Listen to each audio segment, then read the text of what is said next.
Autre conséquence de la crise sanitaire, le virtuel prend une place plus importante pour le travail à domicile ou tout simplement pour les échanges familiaux. Et on retrouve cette tendance aux ateliers du bocage installés au Pin, c'est dans le nord des Deux-Sèvres, qui donne une seconde vie aux ordinateurs et aux téléphones portables. La demande a explosé. Anne-Marie Baillarger et Stéphane Bourrin.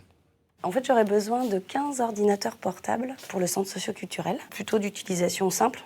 Tout ce qui est accès aux logiciels de vie scolaire. Dans cet atelier, Karen Courillot a trouvé son bonheur. Des ordinateurs reconditionnés à petit budget pour des familles dans le besoin. Avec le Covid et le confinement, la fracture numérique a été accentuée par rapport aux gens qui n'étaient pas équipés. Certains ont beaucoup de smartphones, sauf que pour travailler les leçons, un smartphone par famille, c'est un petit peu restrictif. Grâce à une politique d'aide à la famille mise en place dans le nord des Deux-Sèvres, Karen peut équiper mais aussi créer des ateliers pédagogiques. On a pu avoir des financements qui ont permis de dégager des fonds pour renforcer l'achat d'outils et pour pouvoir équiper les familles. Ici, on trie, on efface les données et on réinstalle pour permettre une remise en route rapide.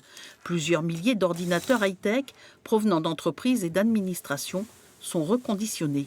Et du coup, l'autre PC où il y avait des problèmes aussi, c'était quoi? C'était la RAM, c'est ça? On a fait les dernières mises à jour. Ok. Et tout va bien.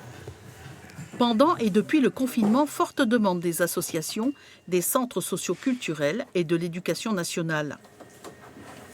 Les associations ont vu à quel point la précarité, elle s'avérait dramatique pour les gens. Et donc aujourd'hui, les gens savent très bien que si on avait des reconfinements locaux, etc., il y a un vrai danger pour eux et ils s'équipent de manière plus préventive.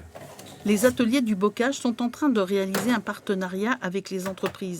Objectif, accepter de recycler les ordinateurs et ainsi réaliser un geste solidaire plutôt que de les vendre, au pire, de les jeter.